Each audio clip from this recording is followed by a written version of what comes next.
रामपुर नामक गांव में एक सरकारी स्कूल रहती है। उसमें बहुत से विद्यार्थी पढ़ रहे थे। उसमें अखिल और विकास करके दो बच्चे भी रहते हैं। दोनों भी गरीब थे, पर अखिल हमेशा पढ़ाई में आगे रहता है। क्लास टीचर कोई भी सवाल पूछे तो उठकर फट से जवाब देता था, पर विकास पढ़ाई पर कुछ भी ध्यान नहीं देता था। कभी भी देखे तो कुछ न कुछ खेलते हुए, फिल्में देखते हुए समय गुजारता था। अखिल के पिताजी और विकास के पिताजी दोनों लोग मजदूरी करते थे।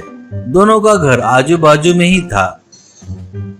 अखिल कितना भी बोले तो विकास नहीं सुनता था। विकास, किसे चाहिए रे ये फालतू की पढ़ाई? अभी नहीं खेलेंगे तो कब खेलेंगे? बड़े होकर बच्चे पैदा होने के बाद क्या? कहता है तो अखिल, वो नहीं रे, तेरे को खेल मत करके नहीं बोल रहा हूँ, बस थोड़ा समय पढ़ाई के लिए देता जा कह रहा हूँ। अपने परिवार कितने गरीब है तेरे को पता है ना, इसलिए अपन पढ़ाई करके अच्छी नौकरी करेंगे तो उनको अच्छी जिंदगी जी पाएंगे रे। कहता है तो विकास, वो सब मुझे नहीं पता, पढ़े तो जिंदगी में सफल होंगे करके कहीं लिखा है क्या? ऐसे फालतू की बातें बोलकर मुझे परेशान मत कर, ऐसे कहता था।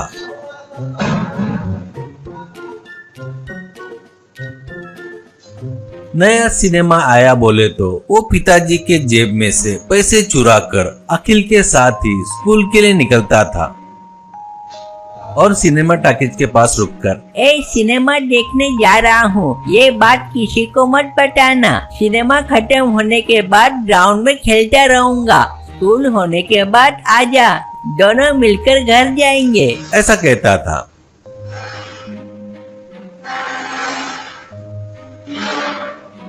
कुछ दिनों बाद अखिल के पिताजी मर जाते हैं तो उसकी पत्नी अखिल को लेकर अपने मायके आ जाती है। ऐसे अखिल और विकास बिछड़ जाते हैं।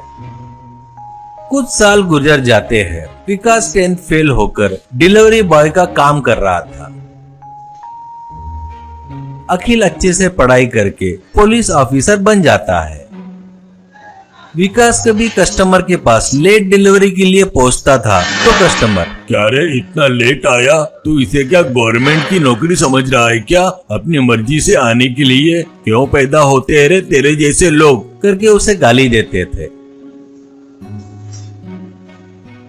वहाँ पर अखिल को उसके ऊपर के अधिकारी तारीफ करते थे। शाबाश अखिल, तेरे जैसे ऑफिसर की डिपार्टमेंट को काफी जरूरत है, कहते थे। तेरी छुट्टी रहने के बाद भी आकर काम करता है, तू बहुत ग्रेट है। तू प्राइवेट जॉब वाले जैसे होते हैं ना, टाइम होते ही चले जाते हैं, वैसे नहीं जाता है तू, काम पूरा खत्म करके ही जाता है, वो तो और भी ग्रेट है, ऐसा कहते थे। एक दिन बारिश में जीप में बैठे अखिल को भूख लगती है तो वो तुरंत मोबाइल से फूड डिलीवरी को ओपन करके उसमें एक चिकन बर्गर ऑर्डर करता है। कुछ देर बाद बारिश में भीगते हुए बाइक पर विकास उसको आते हुए दिखता है। विकास अखिल के जीप के पास आकर रुककर चेक कर रहा था। विकास, लोकेशन तो यही दिखा रहा है पर कस्टमर कहाँ है करके इधर उधर देख रहा था।